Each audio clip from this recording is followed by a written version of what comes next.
जब कुरुक्षेत्र के मैदान में कौरवों और पांडवों दोनों की सेनाएं एकत्रित हो गईं, तो युद्ध से पूर्व अर्जुन ने श्री कृष्ण से प्रार्थना की, हे मेरे सारथी, आप मेरा रथ दोनों सेनाओं के बीच में ले चलिए।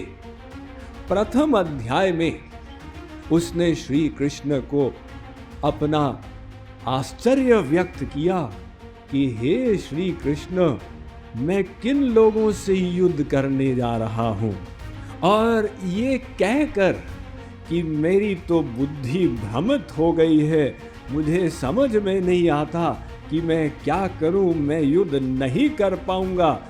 वो अपना गांडीव रख कर और वहां बैठ गया।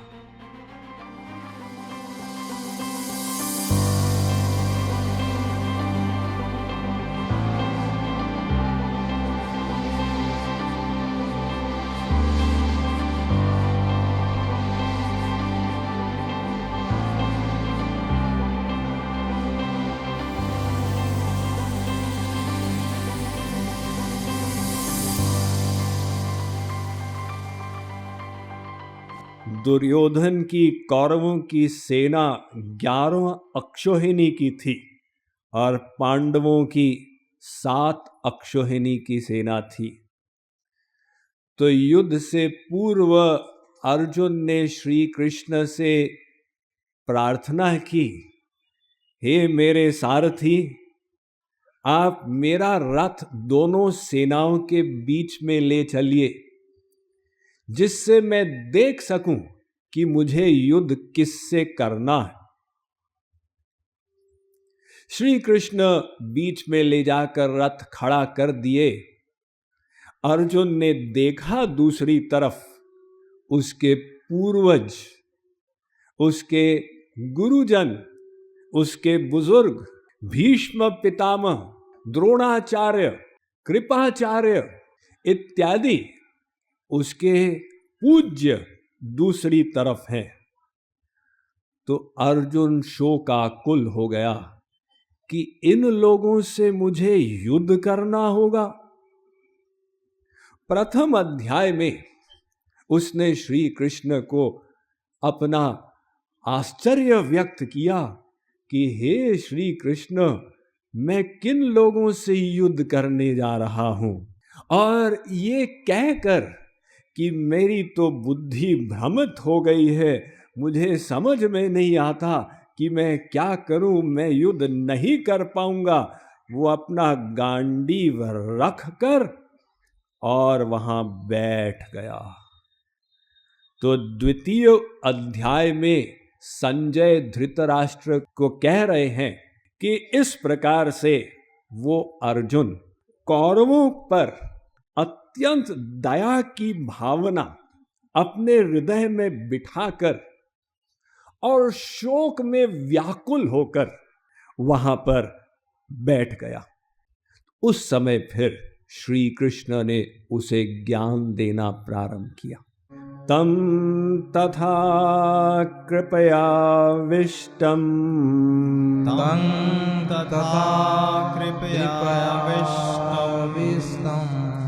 अश्रुपूर्णाकुलेक्षणम्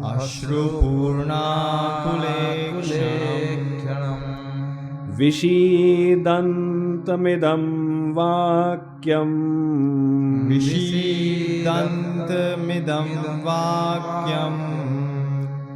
उवाच मधुसूदनः।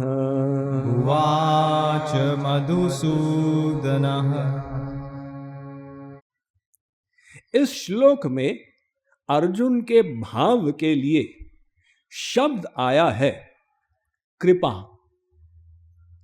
अर्जुन ने कौरवों को देखकर उसके हृदय में कृपा भाव जागृत हुआ।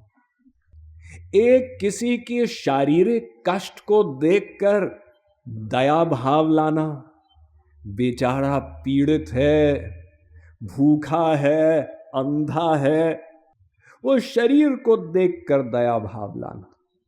ये वंदनीय भाव तो है, लेकिन ज्ञान पर स्थित नहीं। और दूसरा दया भाव संत महात्माओं का और भगवान का होता है। जब वो जीव को इस भव सागर में भगवान से पृथक त्रिगुण त्रिताप दुखों को भोगते हुए देखते, तो जीव की आत्मावस्था पर उन्हें दया आती और उस दया से वशीभूत होकर वे जीव को भव सागर से तारना चाहते हैं। ये दिव्य दया का गुण संतों का। लेकिन अर्जुन के अंदर दिव्य दया भाव नहीं है, भौतिक दया भाव है। ये सोचते हुए मेरे रिश्तेदार लोग शरीर हैं, इनको कष्ट होगा, अर्जुन को दया आ रही है। तो अर्जुन तो स्वयं शोक में डूब गया है, उसकी स्वयं की दशा दयनीय हो गई। जो स्वयं दयनीय दशा में है अर्जुन के समान, वो दूसरे पर दया क्या करेगा। अर्थात अर्जुन का दया भाव अज्ञान से प्रेरित हो रहा है। तो अगले श्लोक में अब श्री कृष्ण ज्ञान देना प्रारंभ करेंगे। यहां पर मधुसूदन शब्द आया है श्री कृष्ण के लिए। श्री कृष्ण ने एक बार मधु राक्षस की हत्या की थी, तो उनको नाम मिला मधुसूदन, मधु राक्षस को मारने वाले। तो यहां पर अर्जुन के मन में संदेह भ्रम रूपी राक्षस उत्पन्न हो गया। तो श्री कृष्ण ऐसे राक्षस की हत्या करें, इस आशा से ये मधुसूदन शब्द आया। Mind management, life transformation, power of thoughts आदि प्रेरणादायक एवं आध्यात्मिक वीडियोस के लिए सब्सक्राइब करें स्वामी मुकुंदानंद हिंदी यूट्यूब चैनल को और बेल आइकन को अवश्य दबाएं ताकि आपको ये वीडियोस मिले सबसे पहले।